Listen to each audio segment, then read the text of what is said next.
mga amigas, this is your Sassy. And for today's video, gumawa nga pala ako ng empanada. Nakita ko lang naman ang recipe nito sa online. At dahil nga nag-e-explore ako ng pwede kong gawin, at pwede naming meriendahin, ay ito nga ang naisip ko.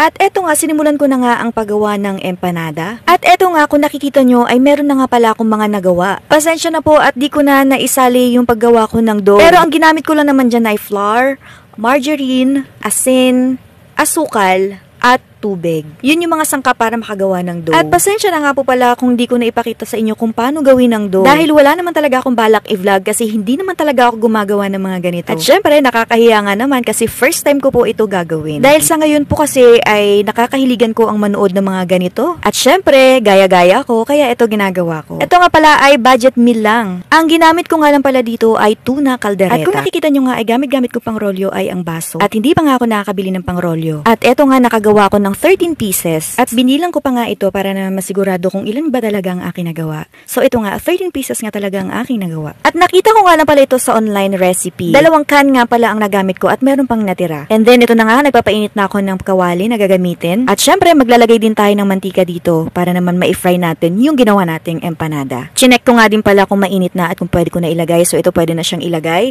Ayan. At dinamihan ko na nga pala ang mantika para naman ma-deep fry ito. At yun, antayin lang muna natin hanggang sa maluto ito. At bali-balik ta rin naman natin para hindi ito masunog. At para maging pantay nga ang pagluluto nito, hindi natin ito mamadaliin. At kailangan nga lang pala ito ay nasa medium heat at yan, bali-balik ta rin lang natin. Hanggang sa makuha natin ang kanyang kulay na golden brown.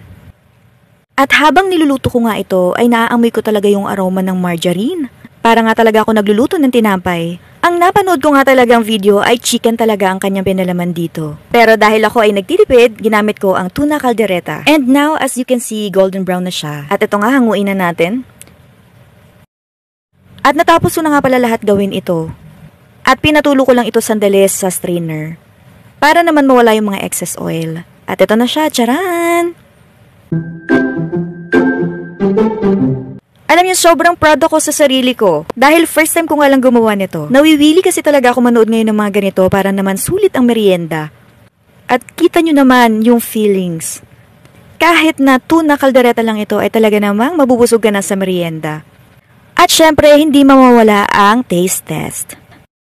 At natuwa naman ako sa lasa kasi kahit papano naman ay masarap naman ito at solved na talaga ang merienda. At syempre, niluto ko to para din sa kanila, kaya kailangan din talaga nila matikman. Nakikita nyo ba ang kanilang mga ngiti? At nakikita nyo ba ang kuya ko? Kahit busy-busy sa paglalaro ng cellphone ay talaga namang hindi maiwasan tikman ng aking niluto. Sobrang nakakatuwa talaga sila lutuan dahil lagi nilang na-appreciate. At talaga namang makikita nyo yung good feedback sa kanila. O siya, hanggang dito na lang. Kung nagustuhan nyo ito, like and follow. Bye-bye!